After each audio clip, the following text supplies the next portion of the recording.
राधे राधे भक्तों, जय श्री कृष्णा, जय श्री बांके बिहारी लाल की जय। भक्तों, आपका मेरे YouTube चैनल कृष्ण भक्त की दुनिया में बहुत बहुत स्वागत है। भक्तों, आज की वीडियो में हम श्रवण करेंगे श्रावण महात्म्य का 17वां अध्याय, पवित्रारोपण तथा कुमारी व्रत विधि। तो भक्तों, वीडियो स्टार्ट करते हैं। ईश्वर बोले, हे देवेश, अब शुभ पवित्रारोपण कहूंगा। पहले सप्तमी के दिन अधिवासन कर अष्टमी के दिन पवित्रारोपण करे। जो जीव पवित्र बनवाता है उसके फल सुनो। हे विप्र, वह सब यज्ञ, व्रत, दान तथा तीर्थों के जल सेचन के बराबर फल प्राप्त करता है, क्योंकि इसमें स्वयं शिवा निवास करती है। उसे ना तो कोई दुख, पीड़ा आदि व्याधि सताती है और ना ही उसे शत्रुओं से भय होता है, तथा उसके सभी कार्य सिद्ध होते हैं। मुने, अब इसकी विधि सुनो। सप्तमी के दिन अधिवासन कर देवी का गंध, पुष्प, फल आदि सामग्री से पूजन करें। चरु द्वारा दिग्बली और अधिवासन कर रमणीय कपड़ों तथा पत्रों से पवित्र का आच्छादन करें। फिर पवित्र को 100 बार देवी के मूल मंत्र से अभिमंत्रित कर देवी के समक्ष रखें। रमणीय मंडप का निर्माण कर उसमें देवी की स्थापना करें तथा कर रात में गाजे बाजे से देवी का जागरण करें। दूसरे दिन सुबह स्नान कर चारों दिशाओं में बलि दे।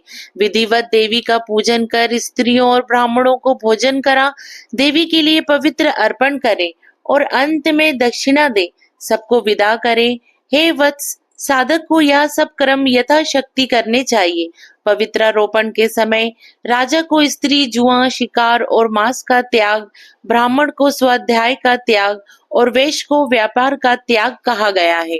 जो ज्ञानी पवित्रारोपण नहीं करता है उसे उसके किए गए पूजन का फल प्राप्त नहीं होता है।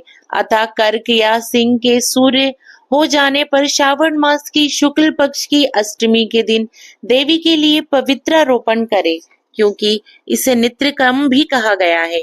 सनत कुमार बोले, हे देव, आपने जो पवित्रारोपण कहा उसके निर्माण की विधि कहे। ईश्वर बोले, हे सनत कुमार, सोना, चांदी, तांबे, रेशमी, कुशा या सूत के निर्मित धागे को त्रिगुणित कर पुनः त्रिगुणित कर पर उसके 360 धागों को उत्तम, 270 को मध्यम तथा 180 धागों को अधम कहा गया है।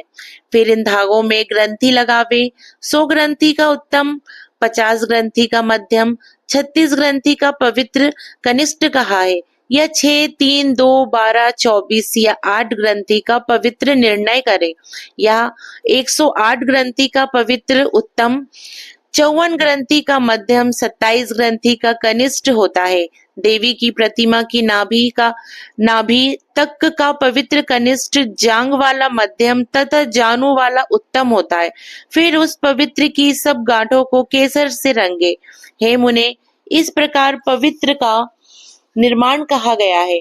अब पूजन विधि सुनो। सर्वतो भद्र वेदी पर देवी का पूजन कर देवी के समक्ष कलश या बांस के पात्र पर पवित्र रखें। 3 सूतों में ब्रह्मा, विष्णु और शिव तथा 9 सूतों में ओंकार, सोम, बहिल, नाग, रवि, चंद्र, ईश और विश्वदेव का आह्वान कर स्थापना करें। मनोमणि, जया, भद्रा, मुक्ति और ईशा इनमें प्रणव को लगा ग्रंथि संख्या अनुसार आवर्ती कर आह्वान तथा चंदन से पूजन करे। इस प्रकार आह्वान कर पवित्र को धूप दें और प्रणव से अभिमंत्रित कर पवित्र देवी को अर्पण करें। हे मुने, यह पवित्रारोपण का विधान मैंने आपसे कहा। इसी प्रकार दूसरे उन देवों का भी प्रतिपदा आदि तिथियों में पवित्रारोपण करें। उन देवों को तिथि के क्रम से सुनो। धनद, श्री, गौरी, गणेश, चंद्रमा, गुरु, भास्कर, चंडिका, अम्बा, वासुकी, ऋषि, चक्रपाणि, अनंत, शिव, ब्रह्मा और पितर। इस क्रम से प्रतिपदा आदि तिथियों में इन देवों का पवित्रारोपण करें। अंग देवों को 3 बार तार वाला पवित्र समर्पण करें। ईश्वर बोले, हे विप्र, अब श्रावण महीने के दोनों पक्षों की नवमी व्रत को कहूंगा। ईश्वर बोले, हे विपेंद्र, अब मैं श्रावण मास के दोनों पक्षों की नवमी तिथि के करणीय कृत्य को बताऊंगा।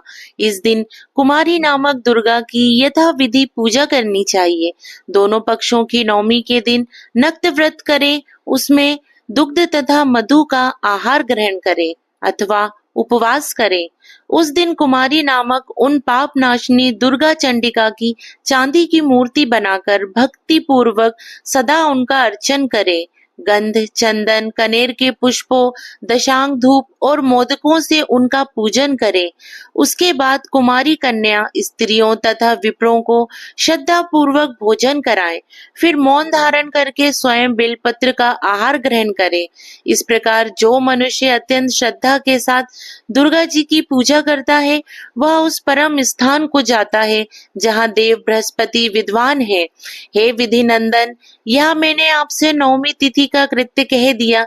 यह मनुष्यों के सभी पापों का नाश करने वाला, सभी संपदाएं प्रदान करने वाला, पुत्र पौत्र आदि उत्पन्न करने वाला और अंत में उन्हें उत्तम गति प्रदान करने वाला है। तो भक्तों, इस प्रकार श्री स्कंद पुराण के अंतर्गत ईश्वर सनत कुमार संवाद में श्रावण मास महात्म में अष्टमी तिथि को देवी पवित्रारोपण नामक 17वां अध्याय पूर्ण हुआ। भक्तों, मुझे उम्मीद है कि श्रावण मास में आप इन महात्मों को जरूर श्रवण कर रहे होंगे। तो भक्तों, आप सभी भक्तों को प्रेम पूर्वक राधे राधे।